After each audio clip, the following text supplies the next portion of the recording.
मुझे मन्नत मुराद में बड़े भैया बड़े पसंद हैं। मुझे बड़ा मज़ा आता है बड़े भैया का कैरेक्टर देख के। आई एंजॉय जब भी उनके सीन आते हैं और वो एक स्माइल मेरे चेहरे पे आ जाती है कि वो जो भी कह रहे हैं ना, मज़ा आता है उनको देखने का। और वो आपने बड़े अच्छे से बैलेंस किया हुआ है, तो आई एंजॉय इट।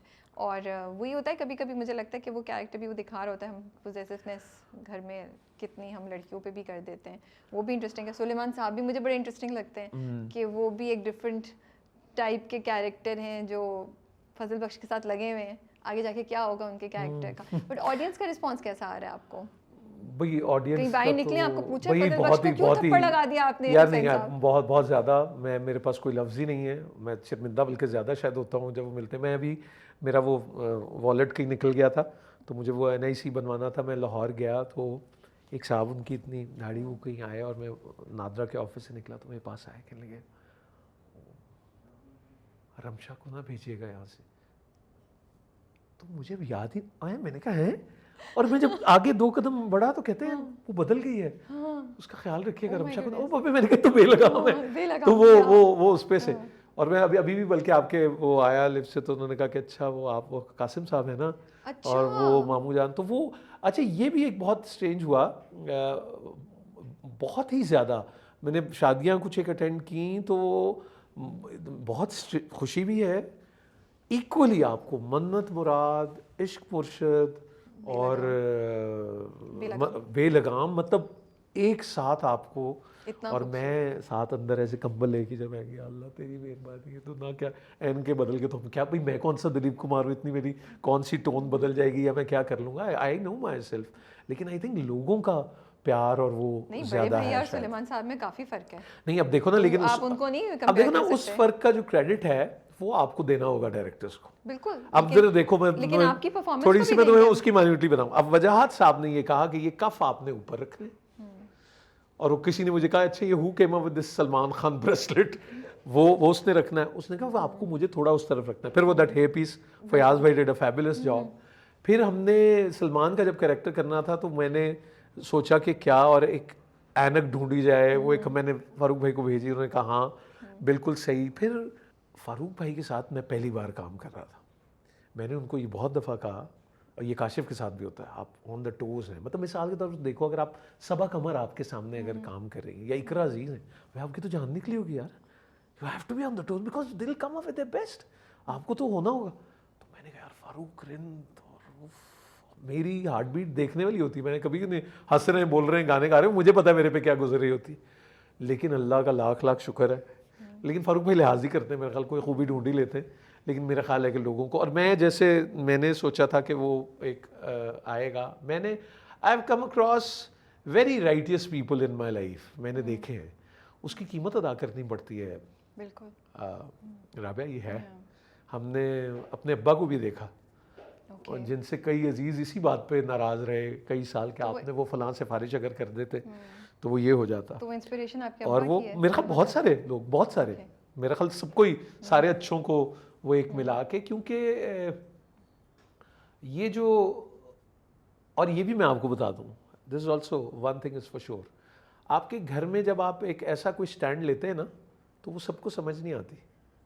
वो कोई एक होता है कॉन्फिडेंट जिसे आप कहते हैं ना, तो वो जो कोई कहता है ना कि ग्रुप वो उसके साथ बनी है, वो उसके साथ बनी है, वो होता है कोई एक किसी पे आपको। जैसे मेरी भांजी ने एक बार माँ जी से पूछा, मोहतरमा मानो कुछ, तो उन्होंने कहा देखिए मैं एक सवाल पूछ रही हूँ, बच्चे होते हैं तो कोई बच्चा ज़्यादा अच्छा लगता है? तो माँ जी ने कहा हाँ, जो मानता है वो ज़्यादा अच्छा लगता है। तो आपको ना कंफर्ट कहीं ना कहीं वो एक आता है जो आपको, फिर आप किसी को किसी में देखने लगते हैं कि ये मेरा ख्वाब भी पूरा करे या कर सकती है। फिर कोई किसी की नेचर के करीब होता है, कोई किसी के करीब होता है, किसी में कुछ ट्रेट्स होते हैं, कोई दिखने में वैसा होता है, कुछ बोलने में वैसा होता है, तो वो एक आपका हो जाता है। लेकिन उसका मतलब कभी डिस्क्रिमिनेशन नहीं होता, वो एक है। हाँ ये बात एक फॉर श्योर है कि मैं मन्नत मुराद में या जिसमें भी, या वो मैंने जितने भी किए वो उसमें वो जो अगर एक वो जो एक क्या कहेंगे गर्म जोशी है, वो जो एक प्यार है, वो मेरे अब्बा ही की डिपिक्शन है। मेरे अब्बा जो है वो हमेशा बच्चों के माथे पे ऐसे प्यार करते थे, और वो फिर कहने वाले कहते हैं वो आप नसीब को चूम रहे होते हैं, तो वो हमेशा करते थे। सो दैट आई डू, वो मुझे वो लगता है वो एक अच्छा, मेरा बड़ा दिल चाहता है कि जैसे बच्चियों से तो आपको प्यार ही करना होगा, बेटियां तो रहमत हैं, उसमें तो कोई वो सवाल नहीं है। तो मैं आई थिंक बहुत शुक्रिया देखने वालों का, वो मेरी खामियों से दरगुजर करते हैं और पता नहीं कोई बदोबदी की खूबियाँ कोई ढूंढ लेते हैं या वो हो जाता है, तो बहुत शुक्रिया उनका। मैंने जितना आपका सुना, मुझे कॉन्शियसनेस ऑफ अल्लाह आपकी बातों में बहुत ज़्यादा नज़र आती है, चाहे वो मतलब आई एम नॉट सेइंग कि आप वो कहते हैं, आपको शायद खुद भी नहीं रियलाइजेशन होगी, लेकिन वो हम्बलनेस जो अल्लाह पे ट्रस्ट और बिलीव करने से आती है वो मुझे नज़र आती है। जब आपको इतने आप कॉन्शियस हो अल्लाह की प्रेजेंस के बारे में, जब आपकी गुफ्तगू का हिस्सा हो अल्लाह की ज़ात, और तो आपके एक्शंस पे कैसे इफ़ेक्ट होता है, ज़िंदगी पे कैसे इफ़ेक्ट होता है? असल में असल कहानी तो राबिया ये है कि जब आप तन्हा हो तो फिर आपका क्या ख्याल है, ये तो है ना, तुम्हें कैसा लगेगा, इनको कैसा लगेगा, देखने वालों को क्या, हाय हाय अच्छा बैठो, हाय वो सही लेकिन मुझे लगता है, चाहे वो आप बिल्कुल सही कह रहे हैं कि जब आप तन्हा होते हैं तब आपकी real sense in every way नज़र आती है या पता चलता है कि आप रियलिटी में क्या है, लेकिन कोई इतनी देर तक एक्ट भी नहीं कर सकता, मुझे लगता है। बिल्कुल ठीक। और कुछ चीज़ें आपने बोली जो शायद आपको खुद भी नहीं एहसास होगा कि वो किस तरीके से एक आपकी ज़ात की एक वो साइड दिखा रहे थे, एंड नॉट टू कि आपको को बहुत मैं आपको वो करी हूँ, मुझे बहुत अच्छा लगा बिकॉज मैंने वो चीज़ सीखी आपसे। मैंने वो सुना और मैंने कहा हाँ ये ज़रूरी है इस तरीके से सोचना। जैसे मिट्टी की बात की थी आपने एक दफ़ा, आपने बात की पानी गुजर रहा था और उसकी बात की कैसे उसमें गंद था दरिया में और सब कुछ, और वो कहीं ना कहीं कनेक्शन अल्लाह से मिला। तो इसलिए मुझे हो रहा था कि इतना जब आप अवेयर हों तो क्या ज़िंदगी में चेंजेस आ जाते हैं, या किस तरीके से आपके एक्शंस इन्फ्लुएंस होते हैं? पहली बात तो ये कि अल्लाह की ज़ात जो है ना वो सत्तारुल अयूब है, ढांपने वाली है, और पता नहीं क्या क्या उसने ढांप रखा हुआ है। मुझे हमारे बाबा मोहम्मद याया ख़ान साहब एक दिन वो जिक्र कर रहे हैं, तो कहीं जिक्र हुआ कि 7 लेयर्स बन जाती है ना आपकी स्किन की, जो है वो कोई डॉक्टर ज़्यादा अच्छा बता सके। और जब आप यानी मैं भी अभी इस वक्त जब बैठा हूँ तो कितने ही अंदर बैक्टीरिया और वो है जो हज़म करने पे लगे हुए। सो अगर ये दिखने लगे आपको तो आप मुझे देखेंगे ही नहीं, क्योंकि वो इतना करीब मंजर होगा। यानी फॉर इंस्टेंस सोचो कि अगर स्किन निकल जाए और हम वो अंदर देख सकें और वो कीड़े हजम कर रहे हैं और फलाना ढुमकान, तो आप तो वो बहुत बहुत तकलीफ दे होगा वो। तो वो ढांप रखा हुआ है अल्लाह ने, और सब हम सब क्या ज़िंदगी में इसी तरह ही होता है। बहुत आसान होता है ये कि पर्दा उठा देना और देखो मैं इसको ऐसा सबक सिखा के ऐसा करूँगा और ये मैं इसको 2 टके का कर दूँगा और वगैरह वगैरह। इंसान कोशिश करता है, हमने भी ज़िंदगी में सुना होगा, आपने भी गुजरी होंगी आप, कि हाँ भाई बड़े आए देख लेंगे यार, तुमने भी बड़ी बात। आपको उन्हीं लोगों पे सबसे ज़्यादा आगे जाके प्यार आता है राबिया। ये जो ताना है ना, ये इतनी बड़ी ताकत है, ये आपका दिल तोड़ता है, पहले दिल शिकस्ता होता है, और वो सरफराज शाह साहब, बिल्कुल मैं आई फुली एग्री, वो दुआ की डेफिनेशन वो कहते हैं कि टूटे हुए दिल की सदा दुआ है। सही बात है। एक रूमी की एक हिकायत है कि एक वो वाइस था, तो उसका वो तिजारत का सामान जा रहा था, वो लूट लिया रास्ते में डाकू ने सारा ही, अल्लाह माफ़ करे, वो सब कुछ लुट गया।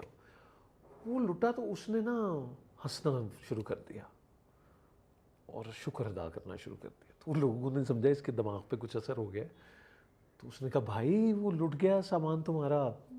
तो उसने कहा नहीं नहीं, वो मेरे राजन जो है ना, वो मेरे मोहसिन है, मैं उनका शुक्रिया अदा करता हूँ। उसने कहा ये तो बिल्कुल ही वो गया। तो उन्होंने कहा उनका शुक्रिया, वो तो सामान लूट के रह गए। उसने कहा मैं लुटा तो मुझे अल्लाह का ख्याल आया, इन्होंने तो मुझे खुदा से मिलाया, मैं तो गाफिल ही चल रहा था। तो वो जो जब आप इस गुफ्तगू से पहले कह रही थी आजमाइश और ताकत, अब वो आपको ले के कहाँ जाती है। मिसाल छोटी सी है, जैसे फिल्मों में देखते थे ना, ऐसे वो डायमंड पकड़ता, ये हीरा बहुत कीमती और ये वो। कभी देखो राबिया कितने कट लगे होते हैं हीरे को, हीरे से ज़्यादा कट किसी को नहीं लगे होते। जितने कट लगे होते हैं उतना वो कीमती होता है। ऐसे करके देखते ना वो जो फिल्मों में दिखाते थे, आप ऐसे हाथ पे रखते हैं और वो सारा, तो वो सोचो फिर ये नसीब है, ये वो पैकेज आजमाइश का है, क्योंकि वो आपको शेप अप करता है, आपको डिफाइन करता है कि आप क्या हैं। हाँ, ये अब अलग बात है कि उससे ज़्यादा तकलीफ तो किसी ने नहीं गुजारी होगी, लेकिन उससे बड़ी सताइश भी किसी की नहीं होगी कि भाई वो कोहे नूर है एक, वो कोई ले गए और वो सारा। तो ये है मेरा ख्याल हमारी ज़िंदगियों में मुश्किलें, आजमाइशें जो आती हैं वो हमें शेप अप करती हैं। हम उस पर रिस्पॉन्ड कैसे करते हैं, ये एक बात है। आप जैसे आप कहते हैं you are what you eat, you are what you think. तो इसकी अगर एपेटाइट अंदर जा रही है और उसके असरात होते हैं, तो जो सोच है उसके भी असरात आप पे होंगे। जो आप देख रहे हैं, सुन रहे हैं, उठ रहे हैं, बैठ रहे हैं, उस सब के भी असरात मुझे लगता है होंगे। तो सारी चीज़ें मिलके वो बनाती हैं आपको।